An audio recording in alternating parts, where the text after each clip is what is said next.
Welcome to Bloodbath and Beyond. Today we review Hereditary, Evil Runs in the Family. Written and directed by Ari Aster, starring Toni Collette, Millie Shapiro, Gabriel Byrne, and Alex Wolff. After a family matriarch passes away, a grieving family is trying to cope when strange occurrences start to happen around the house and begin to unravel dark secrets. So what do we like? I loved the pacing of this film. And this was a 2-hour film, so to say that this was well paced is very impressive because the film had this great slow arc that knew how to build tension. It started off in one direction, and as things escalated, the mood became more eerie, and by the end of it, you're hanging on the edge of your seat because you're terrified completely. It's a little bit tricky to speak about this movie without spoilers, so there won't be any spoilers, but the story is pretty wild. After the death of a family member, the family just falls apart, and it's really about Toni Collette's character, the mother of the family, dealing with everything. She's dealing with grief, resentment, and she obviously has just a built-up aggression against other family members. You okay, Mo? Is there something you want to say? Why would I want to say something so I could watch you sneer at me? And she was an amazing actor, by the way.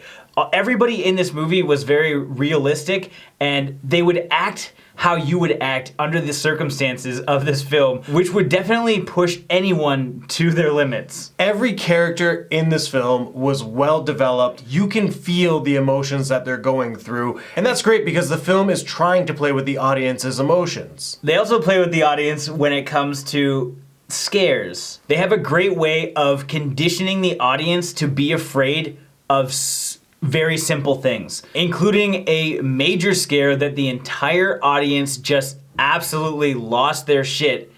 And in any other circumstance, you would have not thought it was scary. But because of the way that they were able to build tension, create this very creepy atmosphere, leveraging the house and all of the emotions of the family, you're scared by something so mundane as a noise or someone just laying in their bed. There are so many moments where you're actually going to be freaking out. I was having a minor panic attack closer to the end of this movie because it starts and it doesn't really stop.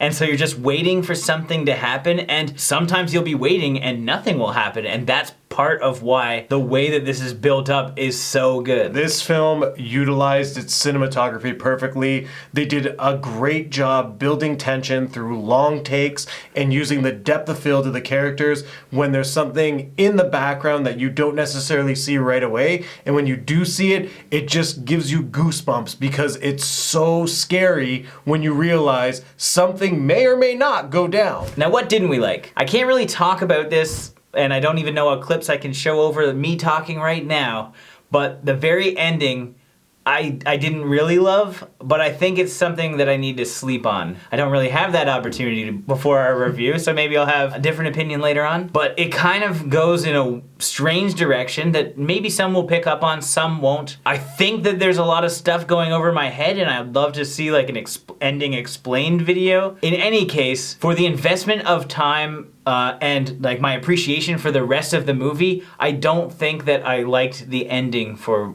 the rest of what I saw. I left feeling satisfied, but I also kind of wanted more. I felt with how much was invested and how well they developed this, they really just kind of rushed their explanation for the ending, and I thought they could have used a little more depth considering that everything else was so well developed. And knowing that there's a 3-hour cut, I believe that they cut a lot of that explanation for the ending out, and they subbed it in with a really quick monologue, maybe a 20-second monologue, just basically telling you what the ending is, which seems weird because you shouldn't need that in a movie that has 2 hours to explain what the hell's going on.